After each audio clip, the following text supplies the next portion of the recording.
Before we get into the video, could everyone please subscribe to my Endless Diary Tales channel? Thank you so much. From the outside, my life with Olivia appeared flawless. A picturesque marriage built on love, success, and family. I was the calm, practical businessman who valued loyalty and trust, while Olivia thrived in high society circles, commanding attention with her charm and elegance. Our children, Lily and Ethan, were away on holiday with my parents, giving us a rare moment of solitude. It seemed like the perfect opportunity to reconnect as a couple, or so I thought. When Olivia suggested a vacation, I was surprised. "It'll be good for us," she said with that winning smile of hers. "Just the two of us, a chance to relax, unwind, and rekindle what we have." Her words were convincing, but I noticed the subtle impatience in her tone, as if she were waiting for me to agree without question. And I did. How could I not? Trusting Olivia had always been my default setting, and besides, she was right, we deserved a break. She took charge of planning the trip, insisting she knew exactly what we needed. "I'll handle everything," she said with a wave of her perfectly manicured hand. I didn't argue. Olivia had a way of taking the reins and making it seem like she was doing me a favor. Truthfully, I was relieved to have one less thing to think about amidst the chaos of running a business. The weeks leading up to the vacation were a whirlwind of her excitement and my quiet anticipation. She spent hours searching resorts, booking spa packages, and shopping for vacation outfits. I simply nodded along, letting her enthusiasm carry us both. I reminded myself that this trip was her way of showing she cared about our relationship. But as the departure date approached, I couldn't shake a nagging feeling. It wasn't anything concrete, just a sense that something was off. Olivia's excitement seemed almost too rehearsed. Her insistence on handling every detail was unusually firm. Still, I dismissed my unease, doubting Olivia felt disloyal, and I wasn't the type to second-guess my wife. When the day finally arrived, I watched her pack with an efficiency that spoke of experience. "Are you sure you've got everything?" I asked, half joking. "You've packed enough for a month." She laughed lightly, brushing off my comment. "You know how I am, always prepared." As we headed to the airport, I allowed myself to relax. Maybe this was exactly what we needed. A chance to reconnect without the distractions of daily life. I looked at Olivia, radiant and confident, and reminded myself why I fell in love with her in the first place. The flight was smooth, and Olivia spent most of it scrolling through her phone, occasionally glancing at me with a distracted smile. I didn't mind.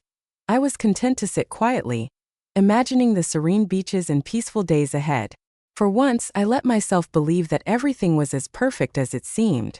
When we arrived at the resort, Olivia's face lit up with excitement. "Isn't this stunning?" she gushed, gesturing to the grand entrance and the crystal-clear view of the ocean. I nodded, genuinely impressed. It was luxurious, far beyond what I would have chosen for myself, but I didn't mind splurging if it made Olivia happy. As we checked in, she leaned into me, her voice low and conspiratorial. "This is going to be amazing, David, just you wait." Her words felt reassuring, and I let my earlier doubts fade. For the first time in a long while, I felt optimistic. Whatever issues we had, this vacation felt like a step in the right direction. Little did I know, the perfect start was nothing more than an illusion, a carefully crafted facade that was about to shatter in the most unexpected way. The resort was breathtaking, the kind of place that graced luxury travel magazines. The expansive lobby gleamed with polished marble floors and towering glass windows, offering a panoramic view of the turquoise ocean. With a welcome drink in hand, I allowed myself a moment to absorb it all. Maybe Olivia was right. This vacation could be the fresh start we needed. That's when I saw them. "David, look who's here!" Olivia exclaimed, waving enthusiastically. 3 women, Clara, Fiona, and Melissa, strolled toward us, their designer sunglasses perched atop perfectly styled hair. Their energy filled the room like a tidal wave, all high-pitched laughter and exaggerated greetings. I blinked, confused. This was supposed to be a couple's getaway. Olivia hadn't mentioned anyone else joining us. Clara reached us first, pulling Olivia into a tight hug. "Liv, you look amazing. I can't believe we're finally doing this. This place is incredible." Melissa chimed in, her eyes sweeping the opulent surroundings. "Leave it to Olivia to pick the best." I stood there, an outsider in what was clearly a prearranged gathering. Olivia turned to me, her smile wide and bright. David, you remember Clara, Fiona, and Melissa, don't you? I nodded politely, although I barely remembered them from past social events Olivia had dragged me to. Isn't this wonderful? Olivia said, slipping her arm through mine. We can all relax together. It'll be so much fun. Fun, right? That was one word for it. The group gravitated toward the plush seating area in the lobby, where drinks and appetizers were already waiting. I trailed behind, still processing the fact that this wasn't a trip for two. As the women settled in, their laughter filled the air. Olivia was in her element, the center of attention, effortlessly steering the conversation. I tried to participate, but every attempt to contribute was met with polite indifference or redirected back to Olivia. Then came the subtle jabs. David, you're so lucky Olivia handles everything, Fiona said with a sly smile. I don't know how you'd manage without her. I mean, let's be honest, Clara added, swirling her drink. Olivia is the real powerhouse, isn't she? Running the household, keeping up with us, and still finding time for you. They laughed, and I forced a smile, masking the sting. Olivia didn't defend me. In fact, she leaned into the narrative, casually boasting about her connections and accomplishments as if I were an afterthought. Well, someone has to keep things. Raising her glass, Olivia said. David's got his business, but I'm the glue that holds everything together. The women cheered, raising their glasses in a mock toast. I sipped my drink in silence, wondering how I had ended up here. As the evening wore on, the conversation shifted to extravagant vacations, designer brands, and social events I had no interest in. Every now and then, Olivia would glance at me, her smile a mix of amusement and something else I couldn't quite place. Was it satisfaction? At one point, Melissa leaned forward, her voice low but not low enough. You're so lucky, Liv. Most guys wouldn't fund a trip like this. My grip tightened on my glass. Of course, I'd agreed to pay for the trip, but hearing it framed this way felt off. Olivia laughed lightly, brushing off the comment. Well, David understands the importance of treating me right, don't you, darling? I nodded, keeping my expression neutral. Of course, inside something shifted. This wasn't a couple's getaway. This was Olivia's stage, and I was just a prop. When the gathering finally broke up for the night, I felt more like an outsider than ever. Olivia seemed oblivious, chatting animatedly with Clara as we made our way to the front desk to check in. Good evening, Mr. and Mrs. Bennett. The receptionist greeted us. Your party's rooms are ready. The word party hit me like a slap. As the receptionist handed over the keys, I noticed something strange. All the rooms were registered under my credit card, every single one. Excuse me, I said, my voice calm but firm. There seems to be a mistake.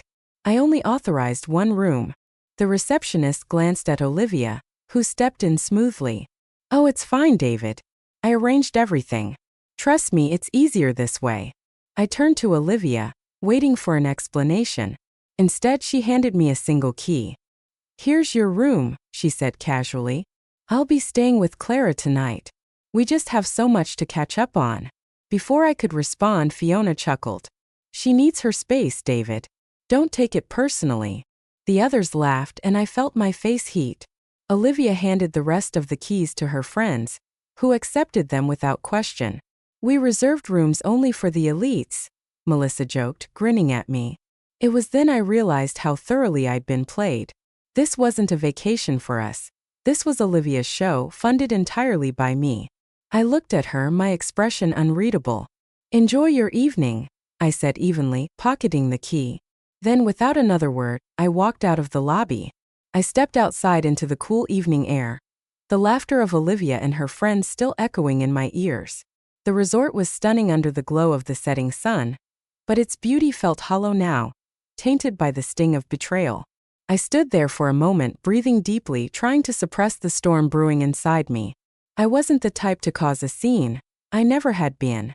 But this was a level of disrespect I hadn't anticipated, even from Olivia. Walking back inside, I decided I needed clarity. Maybe there had been a misunderstanding. Understanding a miscommunication, I approached the front desk again, where the receptionist offered me a polite smile. Mr. Bennett, is there something I can assist you with? Yes, I said, my tone steady. I noticed all the rooms are under my credit card. Could you confirm the total booking details for me? The receptionist hesitated for a fraction of a second before typing on her keyboard. Of course, sir. There are 4 rooms reserved under your name, all charged to the card on file. Is there an issue? Rooms charged to me? I clenched my jaw, nodding slowly. No issue, thank you for confirming. I stepped away, my thoughts racing. Olivia hadn't just invited her friends on this trip. She had funded their entire stay on my dime. The fact that she hadn't bothered to mention it spoke volumes. Making my way to my assigned room, I tried to calm down. Maybe I was overreacting. Maybe Olivia had intended to tell me, but had been waiting for the right moment. I opened the door to my room, a standard suite that was perfectly fine but noticeably less luxurious than what I'd glimpsed in the other rooms during check-in. Another detail that didn't escape me. Dropping my bag onto the bed, I sat down and rubbed my temples. I needed to talk to Olivia to hear her explanation. Even if I already had a sinking feeling, I knew exactly how this conversation would go. Gathering my resolve, I left the room and headed to the suite where Olivia was staying with Clara. The door was ajar, and their voices spilled out into the hallway. David's probably sulking right now. Olivia's voice floated out, light and dismissive. Clara laughed. You don't have to explain yourself to him. He's lucky to even be here, honestly. Liv, you're too nice sometimes. Oh, please, Olivia replied. David's harmless. He knows better than to make a fuss. Besides, this is my trip. He should just be grateful I let him tag along. The laughter that followed hit me like a physical blow. I stood frozen in the hallway, anger and humiliation warring within me. Grateful? Let me tag along? Was this really how she saw me? Taking a deep breath, I stepped back and returned to my room. Confronting her in the middle of her little audience would only give her and her friends more fuel to mock me. No, I needed to think this through. Later that evening, Olivia returned to the room briefly, her expression casual as if nothing had happened. David, she said, her tone breezy, I'll be staying with Clara tonight. You don't mind, do you? I stared at her, my voice calm but firm. Mind? Not at all. Enjoy your evening. She gave me a brief smile, clearly mistaking my composure for acceptance, and left without another word. As the door clicked shut behind her, I sat down on the edge of the bed, staring at the space she had just vacated. How had we gotten here? How had the woman I once loved and trusted turned into someone who could treat me with such disdain? The answer didn't come, but my decision did. The next morning, I packed my bags and checked out of the resort without a word to Olivia. As I handed the receptionist my room key, she looked surprised. Leaving so soon, Mr. Bennett?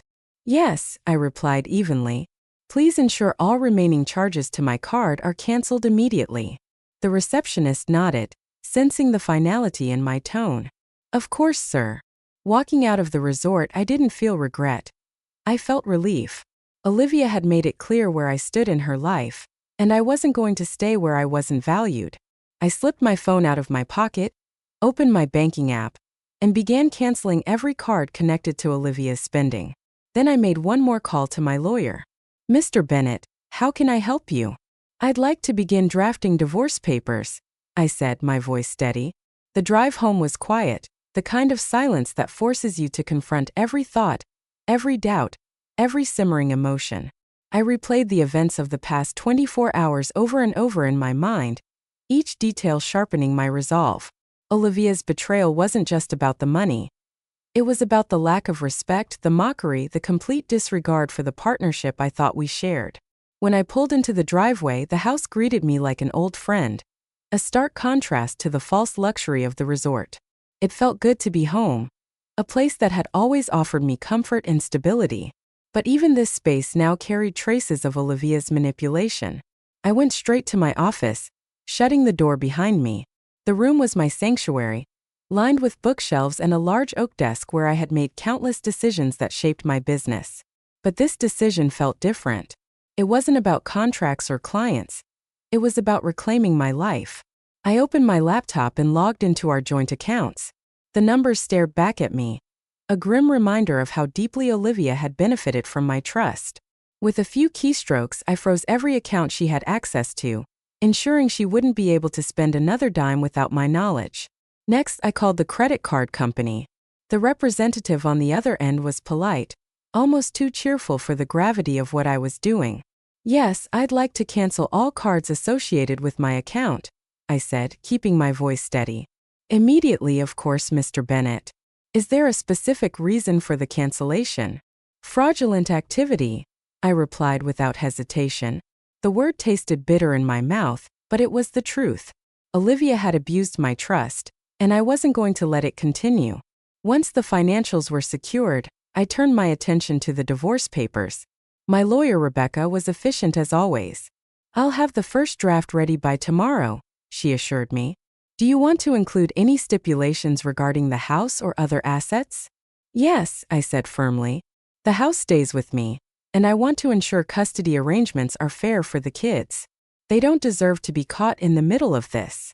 Rebecca agreed, her tone professional yet empathetic. Understood.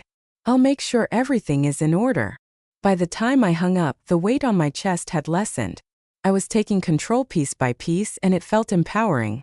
Meanwhile, I imagined Olivia back at the resort, basking in the glow of her so-called freedom. She probably hadn't even noticed I was gone yet, or maybe she had and was too proud to care. Either way, she would soon realize the consequences of her actions. As the day turned into evening, I allowed myself a rare indulgence. A quiet dinner alone, free from the tension and performative conversations that had become the norm with Olivia. I poured myself a glass of wine, savoring the peace that had been absent for far too long. The next morning I checked my phone. As expected, there were no messages from Olivia. It was almost laughable. Here I was, her husband, the man who had funded her lavish lifestyle, and she couldn't even bother to check in. Around noon my phone buzzed. Not a call, but a notification from one of the credit cards I'd canceled. Olivia was trying to use it. A smile tugged at the corners of my mouth as I imagined the scene. Olivia confidently handing over the card only to have it declined, her friends watching, judgmental and curious. The facade she had built was starting to crack. I didn't feel guilty, not even a little. She had made her choices, and now she would face the consequences. Over the next few hours, the notifications kept coming. Spa treatments, room service, designer boutiques, all declined. Olivia's spending spree was unraveling in real time, and I didn't lift a finger to stop it. By evening, the calls started. First a single ring, then silence, then another more persistent. I ignored them all, letting her desperation build. Finally, I turned my phone off entirely, sinking into the couch with a sense of satisfaction I hadn't felt in years. Olivia thought she could control me, manipulate me, but she was wrong. This wasn't the calm before the storm. The storm had already begun, and Olivia was about to realize just how much damage it would cause. The calls started early the next morning. My phone buzzed relentlessly, the screen lighting up with Olivia's name over and over again. I let it ring, savoring the irony. For years I had been the one reaching out, trying to bridge the gaps between us, only to be dismissed or ignored. Now the tables had turned, and Olivia was desperate to get my attention. By mid-morning I received a notification that made me pause. A message from the resort. Olivia's failed transactions were piling up, and the hotel was demanding payment. I smirked, imagining the chaos unfolding on her end. At the resort, things were unraveling quickly.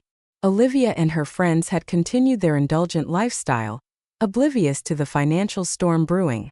They ordered extravagant meals, booked spa packages, and even planned a private boat ride, all under the assumption that my money would cover it. But reality struck hard when the first card was declined. What do you mean declined? Olivia asked, her voice loud enough to turn heads in the elegant dining hall. The waiter shifted uncomfortably. I'm sorry, ma'am, the payment didn't go through. Perhaps there's another card you'd like to use? Fiona leaned over, her expression incredulous. Are you serious? This is Olivia Bennett we're talking about. Just run the card again. I've already tried, the waiter replied, his tone apologetic but firm. Olivia's confidence faltered as she handed over a second card, another one linked to me. The waiter returned moments later, shaking his head. Declined, he said simply. The laughter and chatter at their table died, replaced by an uneasy silence. Clara was the first to break it. Olivia, what's going on? Olivia forced a smile, waving off their concern. It's just a mistake. David must have moved some things around. It's all sorted out. But as the hours passed and more transactions failed, The cracks in Olivia's facade grew wider. Resort staff approached her with increasing urgency, their polite professionalism giving way to firm demands for payment. Back home, I monitored the situation from a distance, my phone lighting up with alerts each time Olivia tried to use a card. It was like watching a slow-motion train wreck, and I couldn't look away. By the end of the day, Olivia's desperation reached its peak. She called me again, her voice strained. When I finally answered, "David," she began, her tone laced with forced calm, "there seems to be an issue with the credit cards. The resort staff is saying they're declined. Can you check on that for me?" I leaned back in my chair, letting the silence stretch before answering. "I already know, Olivia." Her breath hitched. "What do you mean?" "I mean I canceled them. All of them." The line went silent for a moment. Then her voice returned, sharp and accusing. "You canceled them? Why would you do that?" "Why?" I repeated, my voice calm. "Because I'm done, Olivia. Done funding your GGS, your lies, and your ego. You've taken enough from me, and it stops now." "You're overreacting," she said, her voice rising. "This is just a misunderstanding. You didn't need to humiliate me like this." I laughed, a cold, humorless sound. "Humiliate you? That's rich coming from the woman who brought her friends on a trip I paid for and mocked me in front of them. No, Olivia, this isn't humiliation. This is justice." Before she could respond, I ended the call, cutting off whatever excuse or manipulation she had prepared. Back at the resort, Olivia's world continued to crumble. Clara and Fiona, once so eager to bask in her glow, began to distance themselves. "Olivia, what's really going on?" Clara demanded. "You said you had everything under control. Now we're stuck with unpaid bills and no way to cover them." Fiona crossed her arms, her expression sour. "Were you lying about being the breadwinner? Is David the one paying for everything?" Olivia's temper flared, but she couldn't deny the truth. "It's not like that," she insisted. "David's just being difficult." But her friends weren't convinced. The bond they had shared, if it could even be called that, was disintegrating under the weight of Olivia's deception. The resort staff continued to press for payment. Olivia realized she had no choice but to face the consequences. She tried calling me again, but I ignored every attempt. Later that evening, she received another blow. A resort employee approached her in the lobby, handing her an envelope. "What's this?" she asked, opening it with trembling hands. The words "divorce petition" stared back at her in bold letters. Her friends, who had gathered nearby, looked over her shoulder in stunned silence. The humiliation was complete. "Olivia," Clara said after a long pause, her voice filled with a mix of pity and frustration, "you've really done it this time." For the first time in years, Olivia was left truly alone. It had been 2 days since I'd left the resort, and I'd stayed true to my decision to cut Olivia off entirely. My phone sat on the kitchen counter, its screen lighting up sporadically with Olivia's name, but I ignored each call. By now, the divorce papers I had arranged would have been delivered, and I could only imagine her reaction when she opened them. It didn't take long for the fallout to reach me.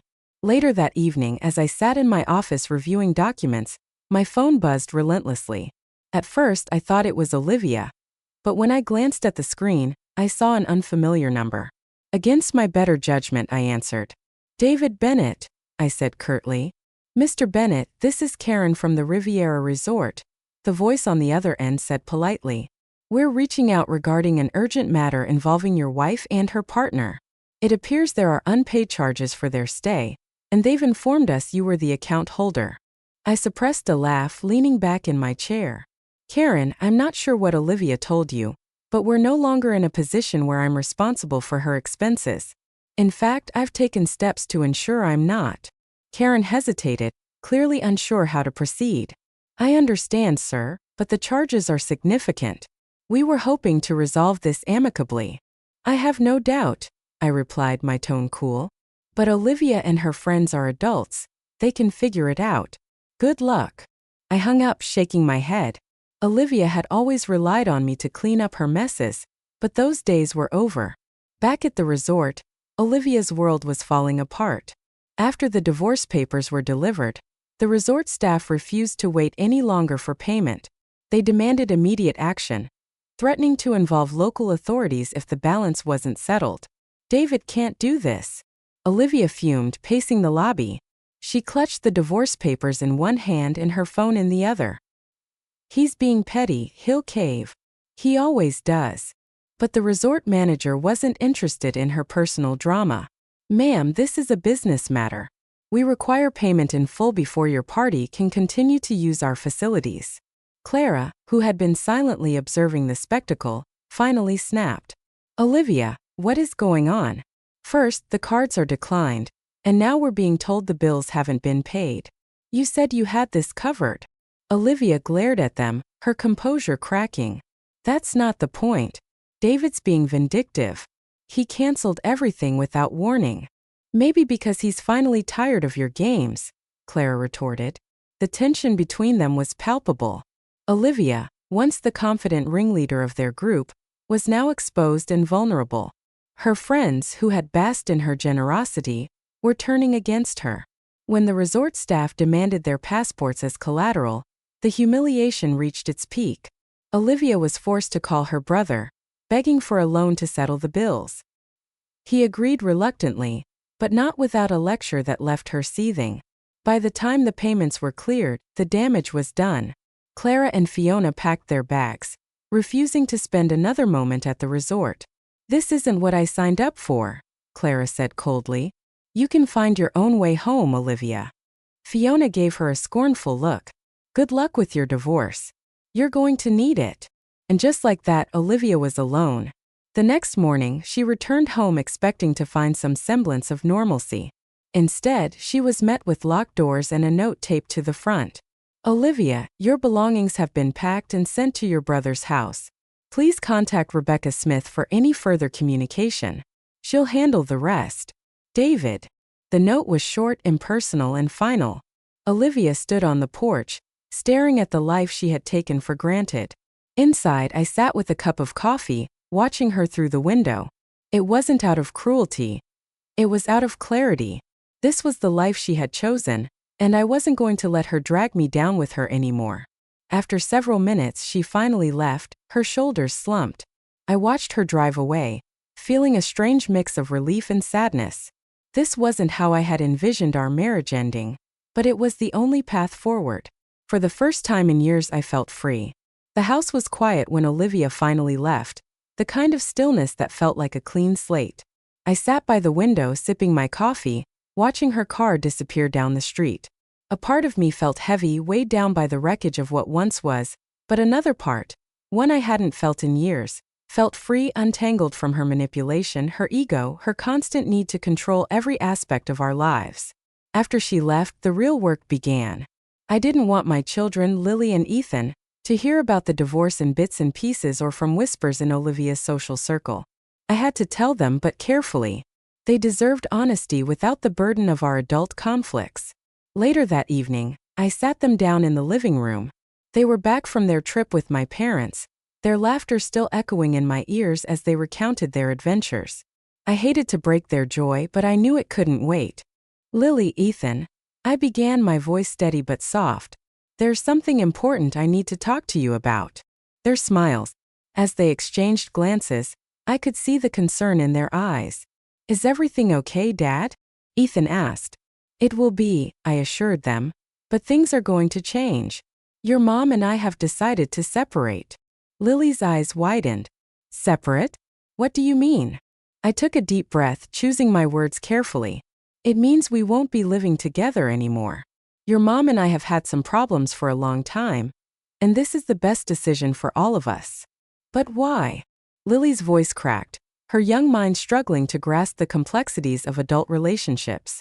I leaned forward, meeting their eyes. Sometimes, even when two people care about each other, they realize they're not happy together. It's no one's fault, and it doesn't change how much we love you. Ethan frowned, his brow furrowed in thought. So Mom's leaving? Yes, I said gently. She's staying with your uncle for now. You'll still see her, and she'll always be your mom. That will never change. Lily sniffled, and I reached out to hold her hand. I know it's hard to understand right now, but I promise we'll get through this together. You two are the most important people in my life, and I'll always be here for you. They nodded slowly, their faces a mix of sadness and confusion. It wasn't an easy conversation, but it was necessary. I wanted them to feel secure, even as our family dynamic shifted. The next few days were a whirlwind of adjustments. I focused on creating a stable routine for the kids, ensuring they felt safe and loved. I took them to school, helped with homework, and planned movie nights to distract them from the tension. Meanwhile, Olivia's fallout continued. Word of her financial troubles and our impending divorce spread quickly through her social circle. The friends who had once flocked to her for parties and favors now distanced themselves, unwilling to associate with someone whose status had crumbled. Her brother called me once, exasperated. "David, she's blaming everyone but herself. I don't know how to deal with her." I sighed, leaning back in my chair. "She'll have to figure it out. I've done all I can do." "Do you think she can change?" he asked. I hesitated. "I don't know. That's up to her." At the same time, I began to feel lighter without Olivia's constant demands and criticism. I had the space to focus on myself. I dove into work, channeling my energy into new projects. I even started reconnecting with old friends, people I hadn't seen in years because Olivia had always found a reason to keep me tethered to her world. One evening, as I helped Ethan with his science project, he looked up at me and said, "Dad, you seem happier." The simplicity of his observation caught me off guard. I smiled, ruffling his hair. "Thanks, buddy. I think I am." The divorce proceedings moved swiftly thanks to my meticulous preparation. Rebecca, my lawyer, handled everything efficiently, ensuring the settlement was fair but firm. Olivia fought initially, but she quickly realized she had little leverage. By the time the divorce was finalized, I felt a sense of closure. It wasn't the life I had envisioned, but it was a life I could rebuild. A life rooted in honesty, respect, and the unwavering love I had for my children. As for Olivia, her isolation grew. Without the financial security and social clout she had enjoyed, she was forced to confront the reality of her choices. Whether or not she would learn from them remained to be seen, but that was no longer my concern. I had my children, my peace, and a future that felt bright for the first time in years. The fallout was over, and in its place was the promise of a new beginning. When I decided to cut Olivia off completely, I knew it would force her to face the consequences of her choices. What I didn't expect was how quickly her world would unravel. The woman who once thrived in the glow of high society and surrounded herself with sycophants was now facing the harsh reality of life without me as her safety net. It began with whispers among her friends, Clara and Fiona, who had abandoned her at the resort. They wasted no time sharing their side of the story with their social circle. The tales of Olivia's unpaid bills and her humiliation at receiving divorce papers in the middle of a luxury vacation quickly made their rounds. Her carefully curated image of a powerful, independent woman shattered overnight. Olivia had always prided herself on being the center of attention, the life of every party, but now she was the topic of ridicule. Invitations to events dried up, and those who had once flattered her avoided her calls. The socialite who once commanded rooms with her presence was now a pariah. Her brother Jacob reluctantly took her in after she left the resort. He called me often during those first few weeks, venting his frustration. "David, she's impossible," he said one evening, his voice heavy with exhaustion. "She refuses to accept responsibility for anything. She blames you for everything. The divorce, the money, even her friends turning on her." I leaned back in my chair. "She needs to wake up, Jacob. This is the bed she made. All I can do is focus on moving forward for the kids and myself." Jacob groaned. "I know. I just wish she'd realize how good she had it. You gave her everything, David, and this is how she repays you. She'll figure it out or she won't. Either way, it's not my problem anymore." Despite his frustrations, Jacob tried to help her. He encouraged her to look for a job, but Olivia scoffed at the idea. The woman who had once mocked me for working long hours now found herself unwilling and unprepared to do the same. "I can't work a regular job, Jacob," she snapped during one of their arguments, which he later recounted to me. "Do you know how humiliating that would be? People would talk." "People are already talking, Olivia," he shot back. Meanwhile, I was thriving. Without Olivia's constant demands and drama, I found myself rediscovering who I was. My business flourished as I poured my energy into new projects. More importantly, my relationship with Lily and Ethan grew stronger. We spent weekends hiking, cooking, and even tackling DIY projects around the house. One evening, as we sat around the dinner table, Lily looked at me thoughtfully. "Dad, do you miss Mom?" The question caught me off guard, but I answered honestly. "I miss the good times, Lily, but I don't miss the way things were at the end. Sometimes letting go is the best thing you can do for yourself and for the people you care about." She nodded, her young mind processing my words. "I think I understand. You seem happier now." "I am," I said, smiling at both her and Ethan. "And that's because I have you too. You're the most important part of my life." Olivia, on the other hand, struggled to adapt. Her attempts to maintain her old lifestyle fell flat, and her isolation deepened. She reached out to a few acquaintances, hoping to rekindle friendships, but they offered only polite excuses and vague promises to catch up soon. One day she called me. I debated whether to answer but decided it was better to hear her out than ignore her completely. "David," she began, her tone softer than I'd heard in years.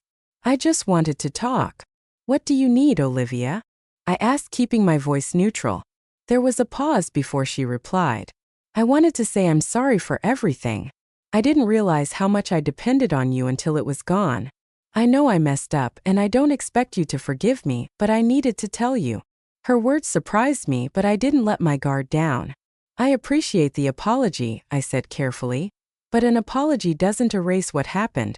I've moved on, Olivia, and I think you should too." She sniffled, and for a moment I felt a pang of sympathy, but I reminded myself of all the times I tried to fix things, only to be met with contempt and indifference. "Take care of yourself, Olivia," I said before ending the call. After that, I heard from her less frequently. Jacob mentioned that she had finally started looking for work, though her progress was slow. She was learning the hard way that the world doesn't cater to those who take it for granted. As for me, I focused on the future. I wasn't bitter or angry anymore. I was simply free. Olivia's isolation was a consequence of her choices, and while I wished her no ill will, I had no intention of letting her drag me back into her chaos. Life without Olivia was quieter, simpler, and filled with opportunities one hadn't realized I was missing. For the first time in years, I was truly at peace. Months had passed since Olivia walked out of my life, leaving behind the wreckage of our marriage. In that time, I built something stronger, something more fulfilling. Not just for myself but for Lily and Ethan too. It hadn't been easy, but it had been worth it. Olivia's apology lingered in my mind. Her voice, so uncharacteristically soft, had struck a chord in me. For years, she had been the center of our relationship, consuming all the attention while I quietly supported her. Hearing her admit fault was unexpected, but it wasn't enough to undo what had been done. One afternoon, as I worked in my home office, my phone buzzed. It was Olivia.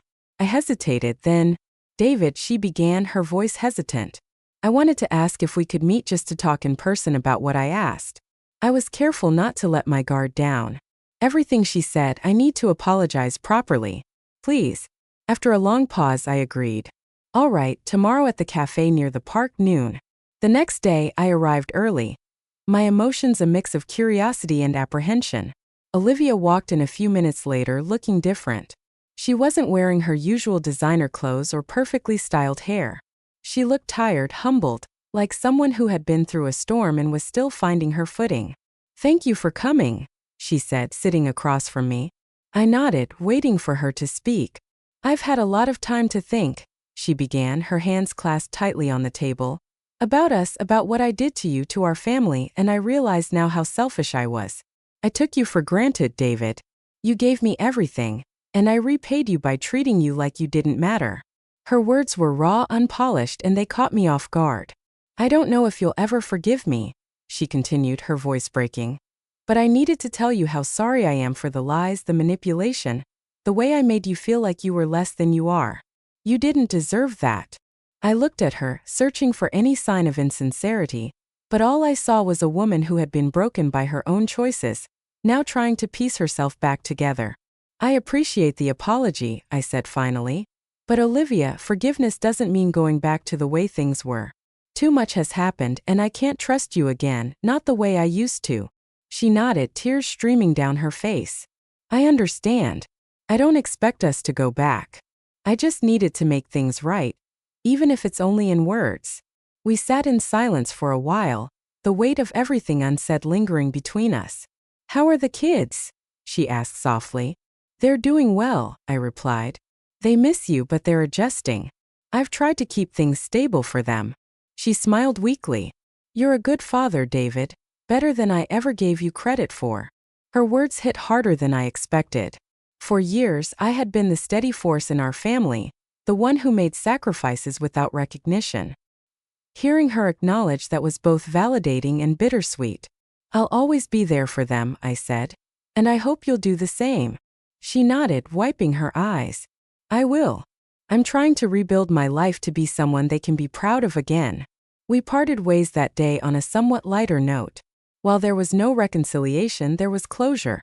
A sense that the wounds we had inflicted on each other were finally beginning to heal. In the weeks that followed, I saw glimpses of Olivia's effort to change. She reached out to the kids more often, attending their school events and making genuine attempts to reconnect. I allowed her that space, knowing it was important for Lily and Ethan to have both parents in their lives.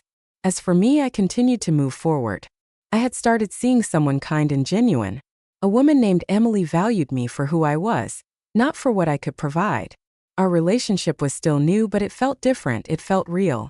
One evening, as I sat on the porch with Emily watching the sunset, I reflected on how far I had come. The betrayal that had once consumed me now felt like a distant memory. Olivia's apology had been a reminder that even the deepest wounds could begin to heal. But it had also reinforced my resolve to never settle for less than I deserved. Life wasn't perfect, but it was mine, and for the first time in years I felt like I was exactly where I was meant to be. The early morning sunlight filtered through the living room window, casting a warm glow across the space. It was a new day, another step forward in a life that felt like it was finally mine. I sat at the kitchen table sipping coffee while Lily and Ethan chattered about their plans for the weekend. Their laughter filled the house, a reminder of what truly mattered. It hadn't been easy getting here. The road from betrayal to this moment had been fraught with anger, heartbreak, and doubt. But now, looking at my children and the life we were rebuilding, I felt a peace I hadn't known in years. Dad, can we go to the park later? Ethan asked, his eyes bright with excitement. Of course, I replied, smiling. How about we pack a picnic and make a day of it? Lily grinned. Can Emily come too? Her question caught me off guard, but only for a moment. Emily had been a constant in our lives lately, her warmth and kindness slowly weaving into the fabric of our family. She had met Lily and Ethan a few weeks ago, and to my relief they adored her. I'll ask her, I said, keeping my tone casual. But let's plan it either way. Emily had been a surprise in every sense of the word. After years of feeling invisible in my marriage, she saw me for who I was. A father, a man, someone worth valuing. Her presence wasn't overwhelming or demanding. It was steady, supportive, and full of quiet joy. Later that afternoon, we met at the park. Emily arrived with a basket of snacks, her easy smile lighting up the day. Lily and Ethan ran ahead to the playground while we set up a blanket under a shady tree. You're spoiling them, I teased as she unpacked cookies and sandwiches. They deserve it, she said with a shrug. And so do you.